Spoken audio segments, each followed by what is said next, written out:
पहले डाकघर का मुख्य काम संदेशों को पत्रों के माध्यम से एक स्थान से दूसरे स्थान तक पहुंचाना था। वक्त बदला और अब डाकघर ग्रामीण और शहरी लोगों के संदेश पहुंचाने के साथ साथ उनके वित्तीय पहलुओं का भी ख्याल रखने लगे हैं।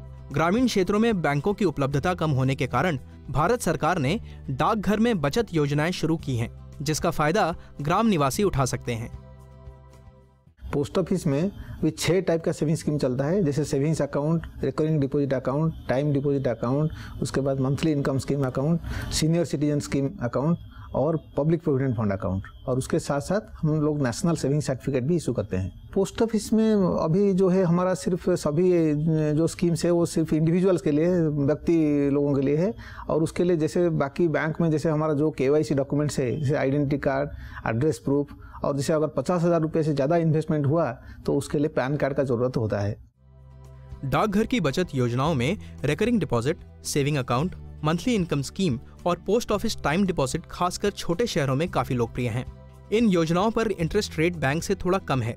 बावजूद इसके लोग डाकघर की इन बचत योजनाओं को हाथों हाथ ले रहे हैं। मंथली इनकम स्कीम भी 5 साल का होता है, उसमें कम से कम 1500 रुपया कोई जमा कर सकता है। और उसमें मैक्सिमम जो है अभी सिंगल अकाउंट में 4.5 लाख भी जमा कर सकते हैं, और अगर जॉइंट अकाउंट हो तो फिर 9 लाख जमा कर सकते हैं। पोस्ट ऑफिस टाइम डिपॉजिट में आप हमारा जो 4 टाइप का स्कीम है उसमें 1 साल का, 2 साल का, 3 साल का और 5 साल का है। उसमें आप कम से कम 200 रुपया और कोई भी अमाउंट आप उसमें जमा कर सकते हैं, और आपको 1 साल के बाद और 2 साल के बाद वो पूरा पैसा मिल जाएगा। और जैसे 2 साल और 3 साल 5 साल में आपको हर एक साल में जो इंटरेस्ट है वो भी मिल जाएगा। डाकघर की सारी वित्तीय योजनाएं भारत सरकार द्वारा संचालित की जाती हैं। डाकघर इन योजनाओं को अपनी विशाल नेटवर्क के जरिए लोगों तक पहुंचाने का काम करने के साथ साथ उनको ATM जैसी सुविधाएं भी प्रदान कर रही है।